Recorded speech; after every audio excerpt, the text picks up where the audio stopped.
All right, good day everyone, and welcome to another edition of a Google Plus Hangout for Channel Beam.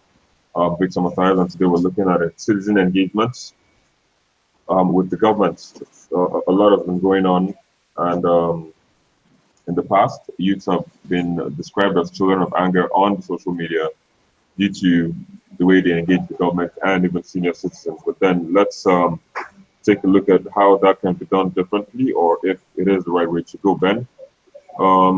Let me just start this conversation by asking, which way do you think is best to engage the government in trying to make demands? Good morning and thank you, Victor. At this point, I think at this point in time, this is a very critical moment in the life of our nation, and I think a lot needs to be done.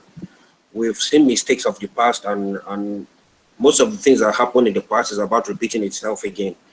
And it's no longer a news that we are more divided than ever before.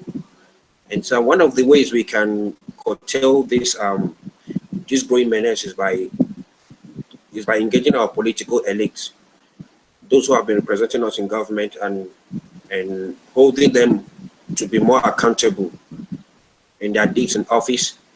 And moreover, I think over the past decade, we have seen our government not listening to us. We have had a government that do not really give ears to its citizenry, and this is really causing a big problem. And when people are expecting the government to do something for them, they keep talking and talking, and if nobody is listening to them, they have the only option they have is maybe taking arms against the government or destroying government and public properties, and which is not going down well for us, because we don't have enough infrastructures available, and the little one we have, we're about destroying them, and this is not going to help us out of this situation. So I think I need, at this point in time, I want to see our traditional rulers, our traditional religious rulers coming together. I mean, engaging the government in all these issues, because these issues that people are raising has been there for a very long time, but nobody cares to listen. It's as if like our politicians, when they get into office, they forget about their main purpose of going there and and do whatever they want to like. It's as if once a particular section or a particular political party grabs power, they forgot everything, and when they are out of power, they begin to raise some silly excuses and make some silly noise here and there, and forget that when they were in office, they did nothing about this thing. And so that has been our problem. Yeah, all right. So somehow the view that a peaceful maybe protest or trending of hashtags on social media could actually help. Do you agree? Yeah, I think in this era of technology, and I think the social media should be a very good tool to handle this, because we can send information very fast. You see, the rate information travels now, it's not like the way it travels 10, 20 years ago, a decade ago. It's not the same now, because you can make a voice WhatsApp, and within an hour it has gone viral. And before you know what is happening, like over 2 days ago, I saw a series of horror pictures and voice messages, chanting, some making some rumors of war and the rest of things, and that voice message has gone viral. So you can see, you send to a friend and your friend sends to another person.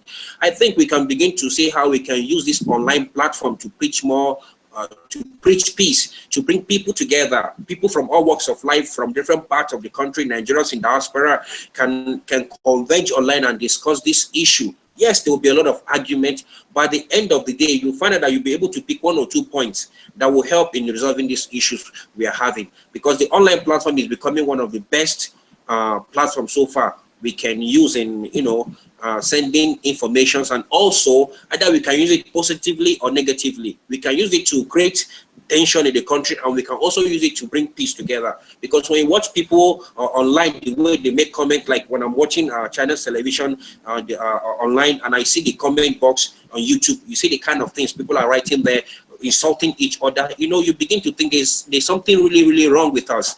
And so we can still use this medium either for good or for bad. And I think that social media is a very good platform to preach peace and coexistence among all of us in this country. All right. So what actually can you say is the role of citizens? Because it is said that citizens have an office even after electing politicians into office. They also have a role to play to ensure that they hold these representatives accountable so that they can formulate policies that will benefit the masses. How do you think that can be done? Yeah, the citizens now, you have to look at, there are two people. If you're talking about the citizens, you have to look at the two major bodies. You have to look at the educated citizen and the uneducated ones. And if you look at the northern part of the country, you have to look at the level of education in the north and the level of education in the south. It's not the same. The way an educated person in the southern part of Nigeria will reason will be quite different from the way someone who is uneducated in the northern part of the country will reason. So this is also a major problem for us. But I think at this time, both parties need to come together. We, the citizens, because we are the ones, we have the power to vote, and we have the power to give you to vote into office and also to vote you out of office. But unfortunately, we have not been able to use this power because of some cabal, some politicians that have that have used some political machinery, some form of calculation, to click onto power, and they're using it for their own selfish interest, and because of the high level of poverty, they tend to use some kind of political power and give them some chips to deceive them, and once you're able to deceive them to believe in your own type of ideology, maybe when you're in power and when you're not in power, it becomes a big problem for us. Like the issue of Southeast now is that it has been a long age problem, conversing, talking until this IPOP came on board, and even before then, people are not even they don't tend to listen. I have to give it up to the PDP government. They tried as much as they can to unite this country, but this present administration came on board and saw it as a means of because we are in power, everything in government has to be to the people that voted us in power, and so you begin to see the person who do not vote you in office as against you, or he's not a Nigerian. Is a big problem. This problem started from this administration, starting from when appointments started, the appointment started and all that, and you can even see from the latest from the report released by the DSS, the cadets, you can see that there's some certain part of the country have a lion's share of the employment of the cadets. So you can see, and so people are talking, everybody's talking, they feel marginalized, and the only way, and because they have been talking in the past, and nobody's listening to them, and coupled with the fact that some politicians that came from that region are no longer in government again, they are also helping to fuel this this agitation from behind, and and so it becomes a complicated problem for us. But I think the acting president is really doing all he can. I have to give it up to him. He's doing a good job to also unite this country. But I think the citizen at this time, we need to sit down and say, this is what we want.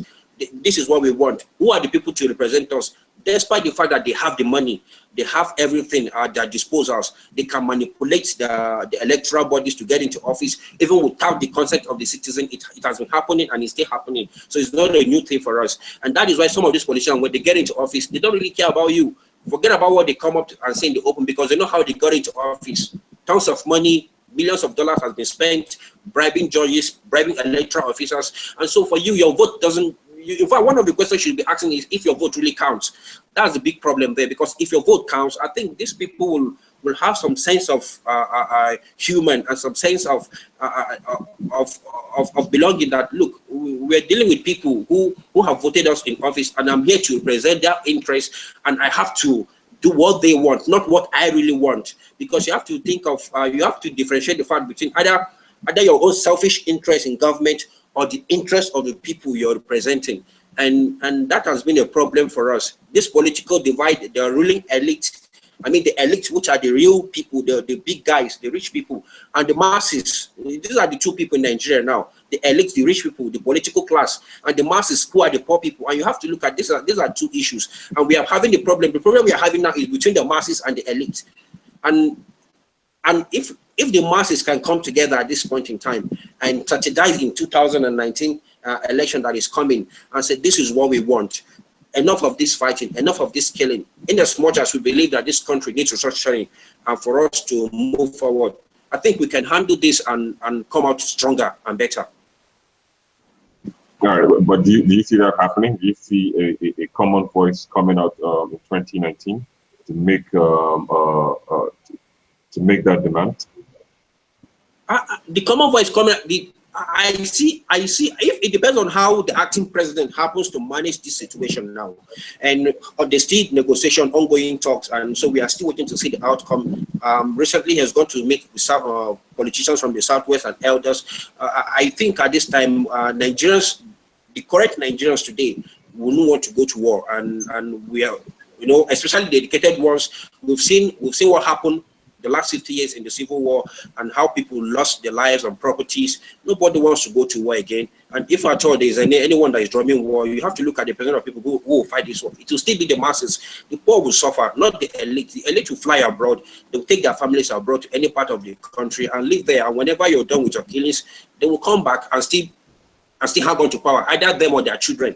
So we have to, at this time, the acting president is doing something. But I think if the way he's going about it, we will come out in 2019 stronger. But again, we need more youth in politics. We need more people to get themselves involved in politics. We need more learned people to involve themselves in politics. If we continue to leave these old folks, these same old people, we won't go anywhere.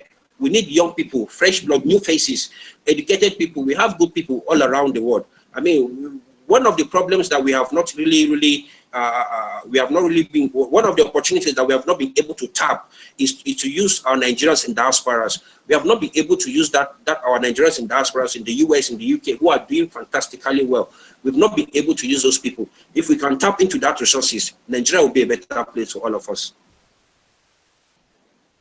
All right. So in terms of engagement, young people, especially on social media, people using the digital side or digital device to communicate or to engage government.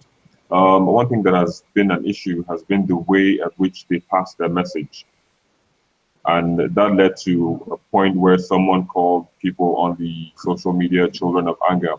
Do you think they should have used, or do you think the tactic they're using at the moment is correct or social media? Yeah, you can use the social media for good or for bad. Okay, like I said, someone can sit at his bed corner and make a voice message, as if hell is, as if heaven is about falling, and the message goes viral. But when that kind of message comes, we need someone at another point who will counter that voice message that has been going on. So that is what we need at this time. We need to counter some of this negative talk that is going on, this picture going viral. I think we need someone at the other hand to also counter them and say, look, this is not true.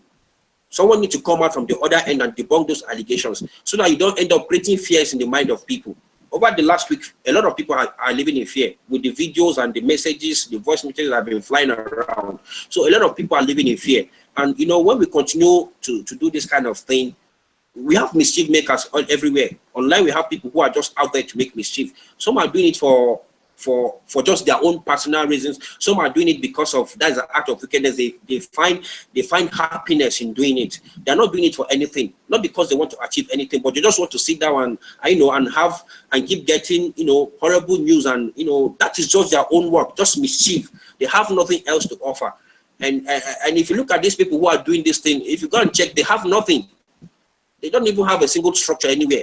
And so that is the problem. And if you look at you that is having a structure that you'll be able to invest your money into one particular sector, you wouldn't want war to come up and ravage whatever you have worked and labored for. So these are mischief makers who want to use it to steal, or perpetrate some kind of, criminalities at the end of the day. So we need the citizens to come up on board now and say, look, this is what we should be doing. This is what we should be doing. We can't be going this way. A man like Dangote that has invested billions of naira in Nigeria will not want this country to break apart. And once there is war, you can't do your business anymore. A lot of our entrepreneurs, billionaires that have invested a lot in the telecom sector, they wouldn't want this country to fall apart and people begin to destroy properties. Because once we start destroying properties, it will help us. we'll end up, we don't even have enough infrastructure, and the little we have, we want to spoil them. So it won't really help us. I think the youth need to do something now. We need to decide where we want to go. We should, I think at this point in time, I think, if allow me to use this word, we should begin to disobey our politicians. When they bring a stupid idea, we say, no, this is not what we want. This is what is keeping us where we are now. So we want to move forward. This is what we want you to do. If you cannot do this for us, then you get out there. We look for someone who can do it and replace him there. We can use the social media for good, and we can use it for evil. And secondly, again, I don't know how the security agencies have been working so far to tackle some of this menace that is happening. People are not being arrested. In this country, people can be arrested for posting stupid things on Facebook. Immediately, the security agencies will track you and they will get you, and you'll be prosecuted and sent to prison. They don't care. So whenever you're posting something on Facebook, you have to look at it very well and know what you're posting, because they will come after you. Just over 2 days, last week, I think someone was convicted in the UK for posting a video, a picture of someone, a dead corpse, or so, a family. He was arrested in the UK. He was persecuted, and I think he was handed 3 months in prison. These things, if we continue to take this path of bringing people to book and allowing people to account for their deeds, I think it will go a long way. But in this part of this country, we are not doing stuff like that, and so anybody can do anything and get away with it. But and this same I don't care attitude that we are having is not really helping us. So we should all come out from this I don't care attitude, because everything about Nigeria concerns all of us. We all are stakeholders in this country. All right. So I was going to ask. I don't care attitude that we are having. It's not really helping us. All right. I was going to ask. So the level, the way we're going now, in terms of the civic engagement, how do you think it has affected policy making? All right. So I was going to ask. I don't care attitude. Hello, can you come again? Okay, so I was saying that how would you say the level of engagement at the moment has affected policy making? Yeah, it has really affected positively, but it's just happening slow. It's going slowly, and we are getting there. It might not be that fast, but it's going really, because if you look at over the last year, just like what is happening in the Southeast, and people are beginning to speak up, and recently the Senate just approved the same bill that was rejected in the National Assembly. Senate passed a second reading, the Southeast Development Commission, and I think people are pushing it and people are watching. If we don't engage the government like this, they won't really know that we are really suffering. People are really talking, and I believe this set of people with some set of new senators, not the old ones, there are some new senators that are really doing something in the Senate and in the National Assembly. We are getting there, just slow. We are just slow, but we are getting there. It's just a matter of time. All right. Okay, I'll come back to you. Let's just get to hear from others. We have pmtv.com. Good morning, sir, and thanks for joining us. Can you hear me? Okay, I'll come back to you. Let's just get to hear from others. We have pmtv.com. Good morning, sir, and thanks for joining us. Can you hear me? All right, you seem not to hear me. Fidelis Oparaku, can you hear me?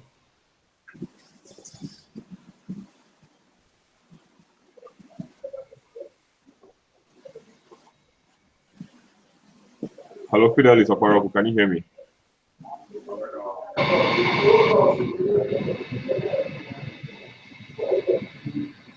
Okay, you need to unmute your mic. Oh, sorry, I just did that. Sorry. Okay, very well. Thanks for joining us. Thank you. Okay, very well. So, okay, you need to unmute your mic. Yeah. Oh, sorry, I just did that. Sorry. Okay, go ahead. I'm sure you joined because you wanted to make a comment. Let's hear you. If I'm mistaken, we are talking about the detention in the country regarding the agitation. Not detention. Sorry? Actually, we're looking at the engagement of citizens, the style of which citizens use to engage and demand, engage the government and demand certain things. The issue of engaging citizens, I think I would say maybe the minister of the minister of information. I think they are doing some kind of things, but I don't know how far they have gone. But concerning the citizens, especially the youth, sometimes when I read through the social media, I kind of like for Nigeria because uh, we need a total orientation of Nigerian youth because we have seen what is happening outside Nigeria, especially outside Africa. You understand that Nigeria is not, we are not going anywhere. We are very, very far from what is happening. People are, right now, we are in a digital economy, and I can't say whether Nigeria is already there. And our educational system is really, really bad. So to go straight to the point, people are talking about restructuring of Nigeria. I really think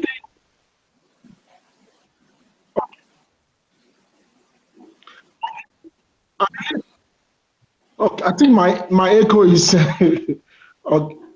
I really think the government should consider. Last time we had a confab report. I don't really know what the conclusion in the report, but there is something that this current administration did when Mr. Buhari came in. They asked him the confab report. He said it belongs to the archive. I really believe that was a kind of a mistake because people came together, Nigerians came together to discuss on the way to move forward. So I really think right now the Senate are saying that they want to look into it. I believe that it's right time for Nigeria to go back to region, especially it is time for people to, like we already have a six region now. So it's time for Nigeria to go back to region. Let every region manage their own education, healthcare, finance. Maybe they can give some percentage to the government, maybe 20% or 30% to the federal to take care of the military and order and our border. And the issue of religion, because right now we need to do something. We need to do something, and we are not doing anything. Our education is going bad, and we are not investing. Nigeria is not investing because whenever I see the budget, the first thing I look at is education. After education, I look about our healthcare, and again another thing again I look at is the budget we give to research and development. When you look at all these things, when you look at our budget, I cry because we are not spending much on research and development. Mostly we depend on Europeans and Asians to research. When they research, they develop, that they bring for us, then we consume. It's not really making sense. But when we have regional economy, when we have regional government, people will be able to develop at their own pace. They will know that okay, if they don't have oil is now a thing of the past. We're not talking about brain. People will invest in research and development. Then if you are those that have enough land for agriculture, they invest there. If you are those that have access to sea, they can take advantage of that. If you are those that are good in manufacturing or commerce, they take care of that. If we can try to do all these things, Nigeria will move forward. So right now, and again, the issue of engagement about I like what the vice president, the acting president is doing now. At least going around hearing from, at least can calm tension the country for now. But he's just acting president. What's going to happen when the big guy in London bed comes home? What's going to happen? So we need to start doing something. 2019 is already here. 2019 is already here, and the statistician of the federation now say that we are going to come out of a session by next year. That is if improve. And Nigeria, we don't predict, we don't always have hope for improvement. It's always going down. It's already here. If the citizen on the youth of Nigeria can stop bickering on social media and try to start screening those that have already said that okay, they will contest in 2019. We start now to screen them, to know their background, to know their qualification, what they have done, and not tomorrow somebody will come out and say that even if I have NEPA bill qualification, you will vote for him. Come on, I mean, this is 21st century. We shouldn't be doing that. So I hope that 2019 we have learned our lesson. We have learned our lesson in 2015. 2019, I have hope that Nigerians will do something.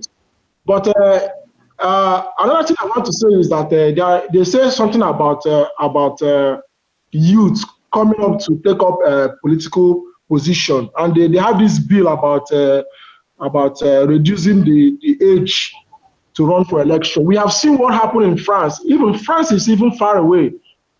During the 60s and 50s, people that fought for independence, they were like my age.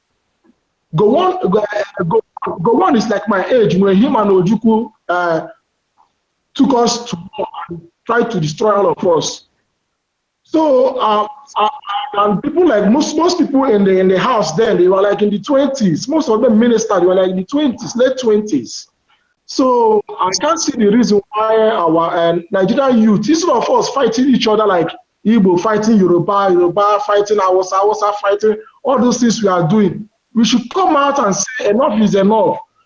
Even if to go and demand, go to National Assembly, let us pass the bill to reduce the age limit to contest for election. And again, apart from that, because one thing about Nigeria, even if you reduce the age, another thing again is Nigerian election is like the US election. It's like even if you are young and you don't have the money, you're not going anywhere. So even if they can make it like maybe a kind of state-sponsored something or a way to make sure that even if you are a poor man or you're middle class, you can run for election. Nobody will buy you, because even if they reduce the age limit, a young guy like me may come up, and maybe somebody like Babangida or Obasanjo will say, "Hey, come here, you do my bidding, I sponsor you." Those the same cabal will still take up the guy.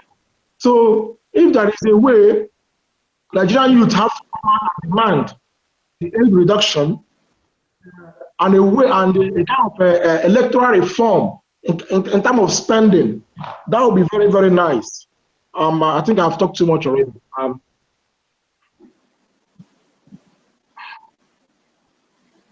All right. So what can you do now? What can people do in terms of engagement to push for this electoral reform? Sorry? I said, what can people do in terms of engagement to push for the electoral reform? Okay, there is this thing. Right now people are still occupied with the agitation, because if you go on Facebook now, they are talking about break up, not break up, all those things. I'm a Nigerian. I am Igbo, and if we are to talk about Biafra something, Biafra was like a plan B for Ojukwu and his team that time, because of when General Gowon, Nigerian team, rejected the Aburi Accord. So Biafra wasn't even the initial plan. So I love a strong united Nigeria where there is equity. So right now I'm not agitating for Biafra or anything breakup of Nigeria. I support a fair, stronger Nigeria. So now that one will keep far apart. So right now we don't have somebody who will go and say, let us do the let there be equality. So right now, what the youth needs to do is that we need to come together. I love what somebody said here. He said in Nigeria, the group in Nigeria is between the poor and the elite. I think it is time not really the poor, the non-elites come out and we will march. We march to the National Assembly. We march to the National Assembly and demand for structure. I mean, there should be a lot of and demand for electoral reform to seek for elected position, and even the monetary part of it. So the youth have to come out. But the thing is that even the youth, I'm sorry that Nigeria is very, very difficult, because right now everybody is looking into ethnic, religion. Everybody is, I don't know. In fact, the answer to your question is that I don't know, because they won't come out. They won't come out. Nigeria is not ready. I don't know. Maybe I think I normally tell some people. Like, if I have a way, to show the youth, most youth in Nigeria that have not left Nigeria before, to show them how outside world is. In fact, if they have seen it, how other countries are doing, they will in fact they will take bottle and go to National Assembly and go to House Rock and start breaking their head. In fact, they will start breaking, because they don't know how. I live in Malaysia. And I know how far this country has gone. Look at Nigeria. We are still talking about this is 2017. We are still talking about political structure. We are still talking about the road. We are still talking about electricity. We are still talking about hospital, not even healthcare reform. We are talking about building hospitals. We're not talking about healthcare reform. We're talking about building hospital. Road in 2017. I wish most of them will just see it like, it is only in Nigeria that a governor will build a pedestrian bridge, and he will leave government house to go and commission it, and people will clap for him. A pedestrian bridge. So most youth in Nigeria, their brain has been reconfigured in a way that abnormal things is now becoming normal. So your answer to your question, it will be very, very difficult to let them know that it is time for us to go and demand something. And demand the only thing that if you want to organize the Nigerian youth now, if you want to organize the Nigerian youth and the Nigerian youth will follow you, is if you tell him that, this senator is my man, and the other senator wants to remove him. No, let us go there and they say, no, that corrupt senator is my man, don't remove him. Like the way they are doing with Dino or any guy. That Dino, the guy is even a tout. He's not supposed to. That guy is not supposed to be anywhere close to government, because sometimes when I watch Senate proceedings, the way he makes laws there, he interrupts. Come on. So if Nigeria youth, we have the muscle to march out and demand. I like what is happening in Lagos right now with Charlie Boy and his gangs. That is, they are doing a great thing. And I think the Sahara guy, if they can leave that Lagos, at least go leave Lagos. There is nothing in Lagos there. If we have something is in Abuja. It's in Abuja. If they can try, I'm not home. They are home. They can still do something. Those that are not home can make commentaries and write things. But we need a change. We need a change. With the change we have now is not that change. Look at it. Even the change is in hospital. The change is even in hospital. So we need to do something. We need you to come out. All right. Demand.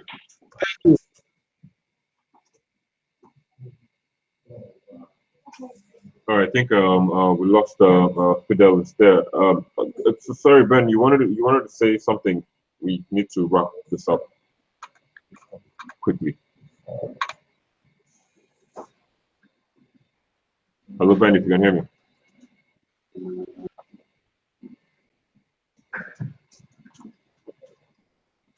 On the real issue here. You know, a lot of things have happened in this country. You know, I know that the problem is between the elite and the masses, and it has been. And some of the problems we are facing is a long age problem, and because it's a long age problem, coupled with the fact that corruption has eaten into the fabrics of our nation, and so it becomes quite difficult to address some of these issues. But I still see light at the end of the tunnel if we can restructure this country. And I think that is where we're heading to. And even if we want to restructure this country, we can still make mistakes, we can get it right, and we can still get it wrong. But it all depends on how the North and South can come and sit together and discuss this extensively. The National Conference report was a very good solution to the problem. It may not really solve, it might not be 100% solution, but I think in that conference, there is something that the Northerners can hold on to, and there is something that the Southerners can hold on to. They may not get it all, okay? But at least that conference was quite, was a level playing field for everybody. And it can also serve as a template for other nations. If we get it right, it can also serve as a template for other nations and for Nigeria in future, in terms if we have any kind of issues coming up. Even when we restructure, we can still come back to the table and make a review of some of these policies. Just like the Constitution, you can review it and make some amendments. We can still come back, review, make amendments where we see mistakes and lapses. And so the National Conference report should be revisited, and some of those things, some of the things in the conference can help us out of this pain and untold hardship that we are facing. And secondly, if you look at the way the president has been going about this, like I said, the PDP government I have to give it up to them. They tried uniting the nation in terms of political appointment, from the president to the vice president to who becomes the Senate president political powers were shared. Even at that time, we're having we were able to produce Ihe Jirika, the chief of army staff. That gave the Igbo some sense of belonging. That look, now that we can produce a chief of army staff, I think this Nigeria belongs to all of us. And Obasanjo was quite, he had that wisdom. He was able to manage the situation. And some of these things were there. Boko Haram was his own administration, but he was able to manage even the Sharia of a thing. Yerima, when he was still the governor, he was there. So, but the then president was able to manage. And he was listening also. Obasanjo was listening. Though there are some policies which he did, we all felt that no, he has overdone what we voted him for. It's time for you to go. But then he tried the PDP down to Yar'Adua, down to Jonathan. This thing began to, some of these ugly incidents begin to, surface when Boko Haram and some kind of statements start coming up from the northern part of the country. Jonathan saw it and look, we need to come out. We need to come together. Some people kicked against that conference, but yet, thank God, that the conference was a success. And if you look at the caliber of people that emerged, that came to sit in Abuja to deliberate on the issues, these are prominent Nigerians, intellectuals, professionals. We had good people, like mine, very fantastic speakers who came there. The former Chief Justice of the Federation, Kutugi, and the rest of them. And we came up with that report. And at the end of the day, some of the people, what baffles me the most are some of the people who were at that report are now saying that the report do not favor them, but they were at the report. And just like because they are in government, because of that particular section of the country in government, so they felt, no, we want everything. This is our government.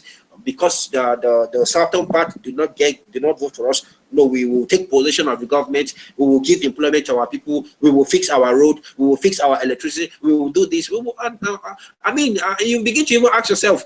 We have the likes of the former head of state, Babangida and Abdul Salam. They were from Niger State, but they were not even able to turn Niger State to Dubai. We have Abacha, who was from Kano State. Kano was not even turned to Dubai or even a mini London, a small city where everybody can come there.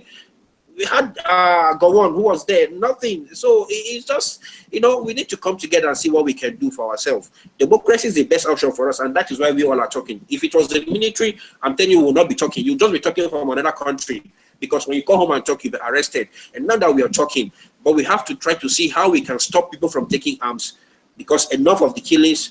We have seen people taking arms in the Niger Delta. The struggle did not start today. From Ken Saro-Wiwa, he was murdered, he was killed. I mean, you know, and the rest of things. And I know this problem begin to grow. When we give back to our children, we tell them, and what we preach to our children matters a lot. When you tell your son you're a Muslim, automatically he says he's a Muslim. When you tell your child you're a Christian, he says if he believes he's a Christian. It's what you tell him that he grows up with. And once there is a divide between the North and South in the upcoming generation, it will become very, very difficult to amend and, you know, to amend and bring both parties together. So we need to go back to the drawing board, reform, see what we can do to restructure Nigeria at this point in time. That is the best option. The youth have a very long way to play in this game, because at the end of the day, it will fall back on us, the youth. And so we need to come out and speak up for peace. We will not stop preaching peace. No matter what is happening, we will continue to preach peace and coexistence. Even though the other person seems to be more violent in nature, in terms of whatever they want to do, they want to get power, we will continue to preach peace. I still believe that there are a lot of people from the other side who still believe in this, who still have the same ideology, that we cannot progress without having a peaceful nation. We are we are a unique nation. We have every problem. Unlike in Nigeria has different ethnic group, different tribe, issues will come. Even we have seen common communal clashes, a village and a village, and you see a clash there. This is between the states, not just a kilometer away, and you see clash. Human lives have been lost. And so when you're talking about the whole nation in general, the vice president, I've given up to him. We just have to come out and begin to preach peace. First of all, let's preach peace. The message of faith speech will not really help us out. And in as much as I also believe that we want to preach peace, I also want to tell my people, the Igbo people in the other part of the nation, to be very, very careful, because this threat of a thing that is coming, we should also be careful wherever we are to see what is happening. But I still believe that peace is the way forward. And we should not allow our politicians to bring divinity in between us. Because he wants to get power, he comes with bulk of money and tell you, look, these people hate you. If I go into government, I will do this for you. Don't vote for the Southerner, vote this one. He will help you. He will protect your religion. These are the kind of things they say when they go to campaign. I've been in their campaign. I've been where they're campaigning. This is the kind of thing they say in their campaign that also help. In fact, it's not helping matters during the campaign. If you listen to the campaign speeches, some of the campaign speeches, I mean, you begin to wonder. This speech, I hate speech during our campaign period, and some of these things go down into the youth. They go with that eye that, look, if I don't vote the Southern out of government, me from the northern part of the country, I will not get what I want, and so I will do everything possible to vote a Northern. I will do everything possible to vote a Southern without having Nigeria at mind. So that is a big problem for us. All right, guys. Thanks for joining us today. But then we have to wrap the conversation here. Thank you, Ben. Thank you, Fidelis, for joining us on the program today. But we have to wrap it up here.